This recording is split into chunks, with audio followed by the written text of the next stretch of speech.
Thank you Rajasekhar. అయితే నిరుద్యోగ నిరసన సభ పేరుతో కూడా కాంగ్రెస్ పార్టీ రాష్ట్ర వ్యాప్తంగా నిరుద్యోగ సభలు నిర్వహించాలని సమాయత్తమైతే దీనికి సంబంధించి కూడా షెడ్యూల్ అయితే కాసేపటి క్రితమే విడుదల చేయడం జరిగింది. ప్రధానంగా ఏదైతే రాష్ట్ర వ్యాప్తంగా ఉన్న నిరుద్యోగులకు సంబంధించి కాంగ్రెస్ పార్టీ అండగా ఉంటుందంటూ, అలాగే నిరుద్యోగులకు అండగా నిలబడుతూ రాష్ట్ర వ్యాప్తంగా నిరసన సభలు చేపట్టి, అలాగే దాంట్లో భాగంగా మొదటి విడతగా కూడా 5 జిల్లాల్లో పాటు ఈ నిరసన సభలను చేసేందుకు కూడా ప్లాన్ చేస్తుందని చెప్పొచ్చు. ప్రధానంగా ఈ నెల 26న ఖమ్మం, 24న ఖమ్మం, 26న ఆదిలాబాద్, 30న నల్గొండ, అలాగే ఏదైతే మహబూబ్ నగర్ సంబంధించిన నిరసన సభలను ఏర్పాటు చేయడం జరిగింది. ప్రధానంగా దీనికి సంబంధించి గత 2 రోజుల క్రితమే కూడా ఒక షెడ్యూల్ అయితే విడుదల చేయడం జరిగింది. ప్రధానంగా పాత షెడ్యూల్ ప్రకారం రేపు నల్గొండ మహాత్మా గాంధీ యూనివర్సిటీ వేదిక కూడా నిరసన సభ నిర్వహించాల్సి ఉంది. ప్రధానంగా ఏదైతే చూస్తే కాంగ్రెస్ లో మనం చూడవచ్చు ప్రతిసారి ఆధిపత్య పూర్వకంగా కనిపిస్తూ వస్తుంది. దీనికి సంబంధించి కూడా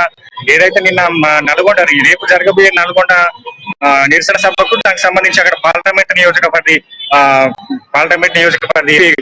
ఉత్తమ్ కుమార్ రెడ్డి కావచ్చు, అలాగే కోమటిరెడ్డి వెంకటరెడ్డికి ఎలాంటి ఇన్ఫర్మేషన్ ఇవ్వలేదు. దీనికి సంబంధించి ముందస్తుగా ఏదైతే నిరసన సభ గురించి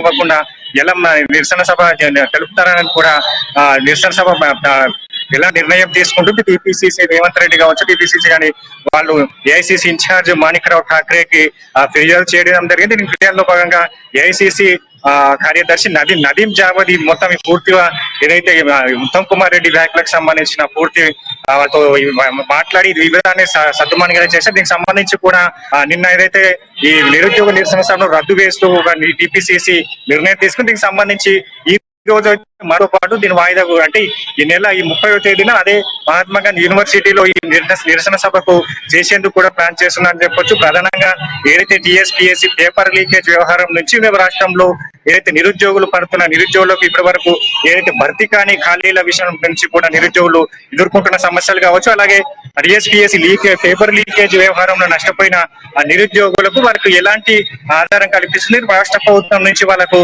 పేపర్ లీకేజ్ వ్యవహారంలో నష్టపోయిన విద్యార్థులకు పరీక్ష రాసిన వారికి ₹1,00,000 నష్టపరిహారం అందించాలి. అలాగే ఏదైతే కేంద్ర ప్రభుత్వం ఇచ్చిన హామీలు కావచ్చు, రాష్ట్ర ప్రభుత్వం ఇచ్చిన హామీలు కావచ్చు, కేంద్రంలో నరేంద్ర మోడీ ప్రభుత్వాన్ని చేపట్టక ముందు ఏదైతే ప్రభుత్వం వచ్చిన వెంటనే ప్రతి ఏటా 2 కోట్ల ఉద్యోగాలు భర్తీ చేస్తా అని చెప్పేసి ఒక హామీ ఇచ్చారు. అలాగే బీఆర్ఎస్ పార్టీ కావచ్చు, ప్రత్యేక రాష్ట్ర ఏర్పాటు తర్వాత కూడా ఏర్పడిన బీఆర్ఎస్ రాష్ట్ర పార్టీ బీఆర్ఎస్ సంబంధించిన ప్రభుత్వం కూడా కొన్ని హామీలను ఇచ్చింది. అయితే జాబ్ క్యాలెండర్ విడుదల చేస్తాం, ప్రతి ఏటా కూడా మీరు ఉద్యోగాల జాతర, కొలువుల జాతర ఉంటుందని చెప్పేసి కూడా బీఆర్ఎస్ ప్రభుత్వం హామీలు ఇచ్చిన పరిస్థితులు ఉన్నాయి. దీనికి సంబంధించి కూడా ఏదైతే 8 ఏళ్ల కాలంలో కేంద్ర ప్రభుత్వం ఎంతవరకు ఉద్యోగాలను భర్తీ చేసింది, అలాగే రాష్ట్ర ప్రభుత్వం ఇప్పటి వరకు ఎన్ని ఉద్యోగాలను భర్తీ చేసింది, ఎన్ని నోటిఫికేషన్లు ఇష్యూ చేసింది. ప్రధానంగా ఏదైతే కేంద్ర ప్రభుత్వం కావచ్చు, రాష్ట్ర ప్రభుత్వం కావచ్చు నిరుద్యోగులను మోసం చేస్తుంది. ఏదైతే ఎన్నికల ప్రధానాస్తంగా కూడా ఈ నోటిఫికేషన్లను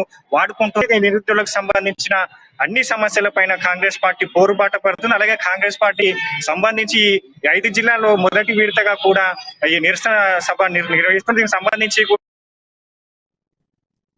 రైట్. ఇంకొకటి ప్రధానంగా చూసుకుంటే ప్రభుత్వంపై లేకపోతే డిమాండ్లను ఉంచుతూనే పాటు అంటే వచ్చే ఎన్నికల దృష్టిలో పెట్టుకుని ఎన్నికలు కూడా దగ్గర ఉన్నాయి. ఈ నేపథ్యంలోనే నిరుద్యోగులకు ఏమైనా హామీలు ఇచ్చే అవకాశం కనిపిస్తుంది ఈ సభల ద్వారా?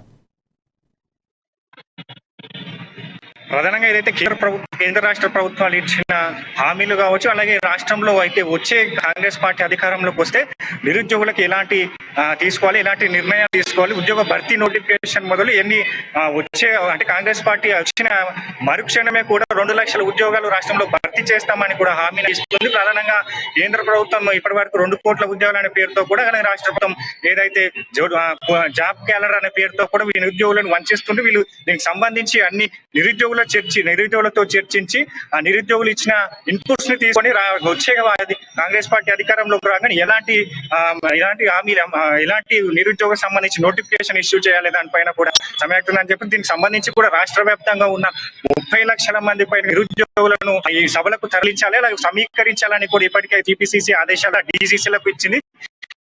దీనికి సంబంధించి ఏర్పాటు ఏదైతే 26వ ఖమ్మం వేదిక ఏర్పాట్ల విషయం ఈరోజు మాజీ మంత్రి ఇక్కడ కూడా రేవంత్ రెడ్డితో పాటు పలు ముఖ్య నేతలు దీనికి సంబంధించిన ఏర్పాట్ల పైన సమావేశంలో ప్రధానంగా ఖమ్మం వేదికగా జరిగే నిరుద్యోగ నిరసన సభకు సంబంధించిన కూడా మాట్లాడటం జరుగుతుంది. పైన ఎలా అంటే నిరుద్యోగ నిరసన సభకు 30 లక్షల మంది నిరుద్యోగులు కావచ్చు, అలాగే ఎలాంటి అంశాలు ఆ నిరసన సభలో ప్రస్తావించాలి, అలాగే నిరుద్యోగులు తమ వైపు ఏ విధంగా తిప్పుకోవాలి, అలాగే రాష్ట్ర ప్రభుత్వం కేంద్ర ప్రభుత్వం ఏదైతే జాబ్ నోటిఫికేషన్ల పేరుతో వంచిస్తుంది, వీళ్ళంతా నిరుద్యోగులను తన పార్టీ వైపు చూసే విధంగా ఎలా చేయాలనే అంశాలపైన కూడా వాళ్ళు సమీక్షిస్తున్నారు. దీనికి సంబంధించి అయితే మొదటి విడతగా కూడా 5 జిల్లాల్లో పాటు నిరుద్యోగ సభలు నిర్వహించినారు. దీనికి సంబంధించి అంటే మళ్ళీ వచ్చే విడతలు మళ్ళీ 5 జిల్లాలను ఎన్నిక చేసుకొని కూడా రాష్ట్ర వ్యాప్తంగా ప్రధానంగా నిరుద్యోగుల సమస్య పైన కాంగ్రెస్ పార్టీ అండగా ఉంటుంది. నిరుద్యోగులకు ఆ సమస్యల పైన పోరుకు సిద్ధం అని కూడా చెప్తున్నట్టుగా తెలుస్తుంది. ప్రధానంగా దీనికి సంబంధించి అయితే టీపీసీసీ కాసేపటి క్రితం షెడ్యూల్ అయితే రిలీజ్ చేసింది.